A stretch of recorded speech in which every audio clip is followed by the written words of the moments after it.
महेंद्र सिंह धोनी यानी क्रिकेट का महेंद्र बाहुबली, और महेंद्र बाहुबली के बारे में एक बात कही जाती है कि क्रिकेट की विरासत को बहुत कुछ दे करके जा रहे हैं। वो विरासत जो पहले उन्हें सौरव गांगुली से मिली और उसके बाद विराट कोहली को उन्होंने सौंपी है, और क्रिकेट का ये एरा किस तरीके का ट्रांसफॉर्मेशन लिए हुए है, इसके बारे में बातचीत कर रहे हैं। मेरे ख्याल से पैनल को एक बार ओपन कर देना चाहिए, क्योंकि कई बड़े बड़े डिग्निटरीज हमारे साथ में जुड़े हुए हैं। राजकुमार शर्मा, रितेंद्र सोढ़ी और मेरे सीनियर कोलीग राजीव मिश्रा भी मेरे साथ में हैं। राजकुमार शर्मा जी, आपके पास आते हुए,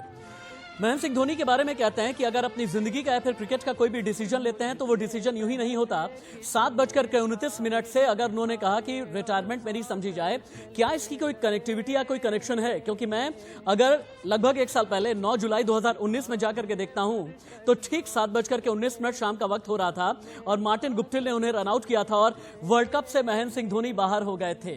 क्या इन दोनों का कोई कनेक्शन आपको भी नजर आता है? 7:29 तब भी वक्त था और 7:29 क्रिकेट से रिटायरमेंट का भी वक्त।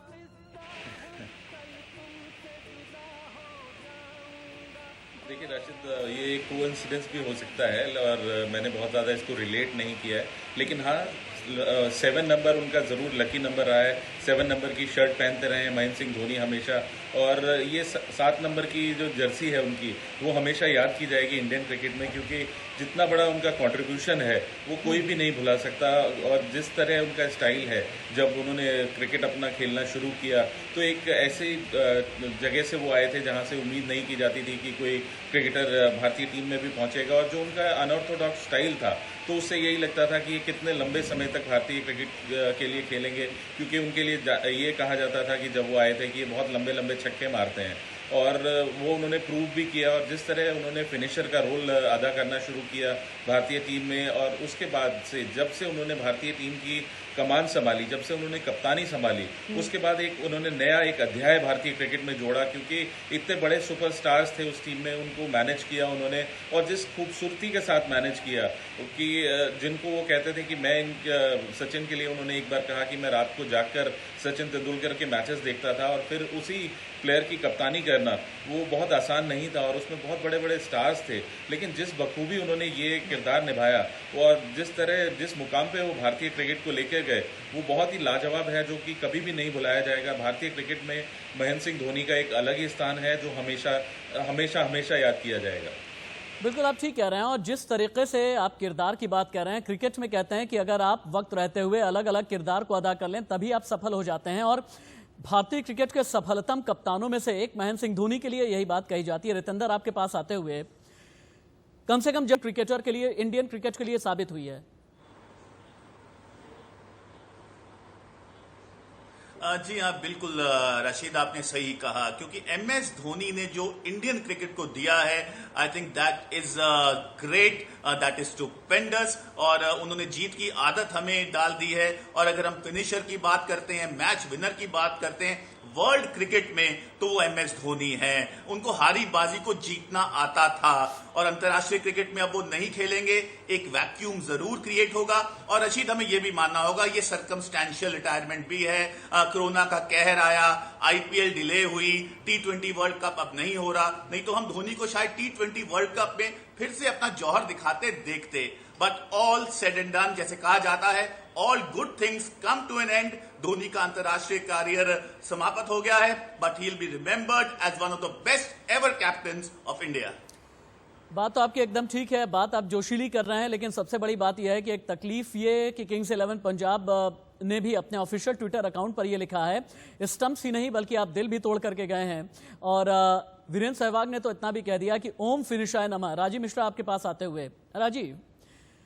क्रिकेट का एक ऐसा दौर रहा था वनडे इंटरनेशनल मैचेस का, जब T20 का उदय नहीं हुआ था तो टेस्ट मैच और वनडे इंटरनेशनल मैचेस में हमें एक विकेट कीपर से बहुत ज्यादा उम्मीद नहीं रहती थी। ये हार्श वर्ड है मेरे, लेकिन यही एक सच्चाई थी। एक जमाने में सैयद किरमानी से थोड़ी बहुत उम्मीद हम कर लेते थे, लेकिन किरण मोरे से इतनी उम्मीद बल्लेबाजी की नहीं रहती थी, विजय यादव से इतनी उम्मीद बल्लेबाजी की नहीं रहती थी, पार्थिव पटेल से इतनी उम्मीद बल्लेबाजी की नहीं रहती थी। बल्कि एक जमाने में गांगुली ने द्रविड़ को बहुत अच्छे तरीके से इस्तेमाल किया था, बैट्समैन और विकेट कीपर दोनों ही तरीके से। लेकिन क्या यह माना जाए कि महेंद्र सिंह धोनी का अवतरण जहां पर हुआ है, वहां पर एक बेहतरीन विकेट कीपर और एक बेहतरीन मैच फिनिशर भारत को देकर के गए हैं?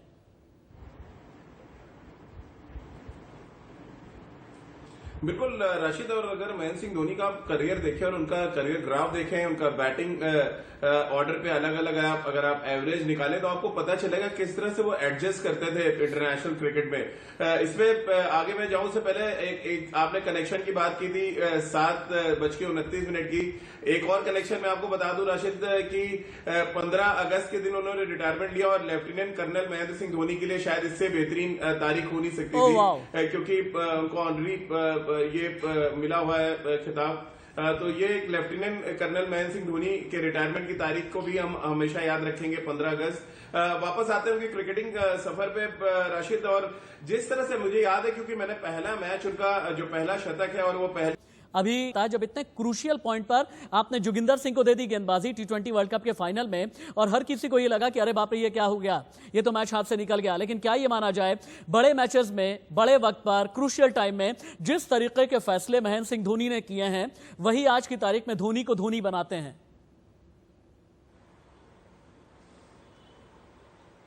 जी हाँ रशीद, जैसे कहा जाता है या तो आप दिल की सुनते हैं या दिमाग की सुनते हैं, लेकिन महेंद्र सिंह धोनी ने हमेशा अपनी दिल की सुनी है। और वो जोगिंदर शर्मा को आखिरी ओवर वर्ल्ड कप में देना, जब आपके और मेन बॉलर्स के ओवर्स बड़े थे, वो हिस्टोरिक साबित हुआ और हमने वर्ल्ड कप जीता। तो ये दिखाता है कि MS धोनी की जो रीडिंग ऑफ द गेम थी वो कमाल की थी। और मुझे एक किस्सा याद आता है, हम एयर इंडिया का मैच राशिद खेल रहे थे बैंगलोर में, तो वहां पे एक छक्का मारा 120 मीटर का महेंद्र सिंह धोनी ने। तो जब वो बाहर आए तो बहुत निराश बैठे थे, तो मैंने पूछा कि क्या हो गया, तो उन्होंने ये बोला यार ये छक्का ना ज्यादा दूर नहीं गया, पूरा बैट के बीच में नहीं आया। तो मुझे लगा कि 120 मीटर मार के भी अगर ये बंदा सेटिस्फाइड नहीं है तो इसकी भूख, इसमें दम कितना ज्यादा है। तो ये छवि थी महेंद्र सिंह धोनी की तमाम साल जो वो भारत के लिए खेले हैं। आपने छवि की बात की है, और वाकई में कोई ऐसा इंडियन क्रिकेटर जिसे पाकिस्तान के राष्ट्रपति ये कहते हो कि don't change your haircut, don't change your hairstyle, you look good in this haircut. मुझे आज भी याद है परवेज मुशर्रफ ने कैसे उन्हें मैन ऑफ द मैच देते हुए ये बात कही थी, और परवेज मुशर्रफ ने कहा था कि आप इस हेयर कट में अच्छे लगते हैं, वो जो लंबा लंबा हेयर कट था, और आप अपने हेयर स्टाइल को बिल्कुल भी बदलिएगा नहीं। मैं कुछ लोगों को सुनाना चाह रहा था, लेकिन राजीव मिश्रा के पास एक बार फिर से मुझे जाना बेहद जरूरी है। राजीव, एक जमाने में चंचल भट्टाचार्य जो कमांडो क्रिकेट क्लब यानी क्लब क्रिकेट के वक्त में कोच हुआ करते थे महेंद्र सिंह धोनी के, उनसे जब हम जैसे खबर नवीसों ने यह पूछा कि अरे ये किस तरह की शख्सियत है, इसे कभी गुस्सा नहीं आता क्या, क्योंकि महेंद्र सिंह धोनी को कभी भी गुस्से में जल्दी हमने देखा ही नहीं है। तो चंचल भट्टाचार्य ने ये कहा कि नहीं, ऐसा नहीं है कि गुस्सा नहीं आता, और गुस्सा होते हुए महेंद्र सिंह धोनी जो है अपनी नाक टेढ़ी कर लिया करता है, और नाक टेढ़ी करके अपने गुस्से पर कंट्रोल कर लेता है। धोनी को आप बहुत करीब से जानते हैं, धोनी को आप ड्रेसिंग रूम वाला धोनी के तौर पर जानते हैं, और ग्राउंड वाले धोनी के तौर पर जानते हैं, नेट वाले धोनी के तौर पर जानते हैं। ये नाक टेढ़ी करके गुस्से पर कंट्रोल कैसे करते थे धोनी? देखिए, आप तो उस सफर पे लेके जा रहे हैं राशिद भाई, जिसपे मुझे लग रहा है ये शो छोटा पड़ जाएगा, क्योंकि रांची से खड़गपुर और खड़गपुर से होते हुए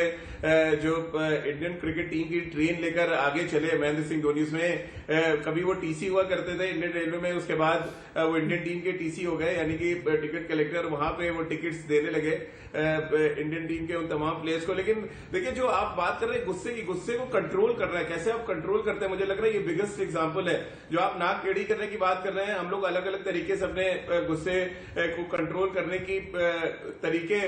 इजाद कर लेते हैं। वो उनका एक तरीका था कि वो एक्सप्रेस नहीं करते थे अपने आप को बाहर, या गुस्सा होता था। मैंने एक बार, याद होगा राशिद भाई, मैंने आपको भी बताया था कि आईपीएल के एक मैच में एक रनआउट होने से वो बचे थे, पहली बार मैंने उनको मैदान पे गुस्सा होते देखा, और वो पिछले सीजन में 2 बार हुआ। एक बार वो मैदान के अंदर आ गए थे अंपायर से बहस करने कुछ नो बॉल की वजह से, तो 2 इंसिडेंट अगर आप छोड़ दे तो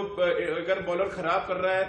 batsman according to the plan batting नहीं कर रहा है, वो एक्सप्रेस नहीं करते थे, अपने अंदर रखते थे और उसको डिफरेंट तरीके से वो कम्युनिकेट कर देते थे। और शायद ये बेहतर तरीका भी है, क्योंकि आप इंटरनेशनल क्रिकेट खेल रहे हैं, हजारों लोग, लाखों लोग आपको देख रहे हैं एज अ रोल मॉडल, और कोई भी गलत चीज आप सामने नहीं रखना चाहते हैं। आप सचिन तेंदुलकर का एग्जांपल देख लें, दूसरा कोई एग्जांपल जहन में आता है तो वो महेंद्र सिंह धोनी है, जिन्होंने कभी शायद कोई ऐसा गलत एग्जांपल नहीं सेट किया जिसके बारे में हम बहुत ज्यादा चर्चा करें। ड्रेसिंग रूम के अंदर वो गुस्सा अब जो भी होते थे वो किसी के सामने ही नहीं आता था, लेकिन जो आपने बात कही, जो नाक टेढ़ी करने वाली खबर नवीसों को शुक्रिया दी, सुर्खियां दी हैं, जिनमें से एक सुर्खी अक्सर ही रहा करती थी कि अनहोनी को होनी कर दे, होनी को अनहोनी। जब क्रिकेट में वाकई में अपने पांव जमा ले महेंद्र सिंह धोनी।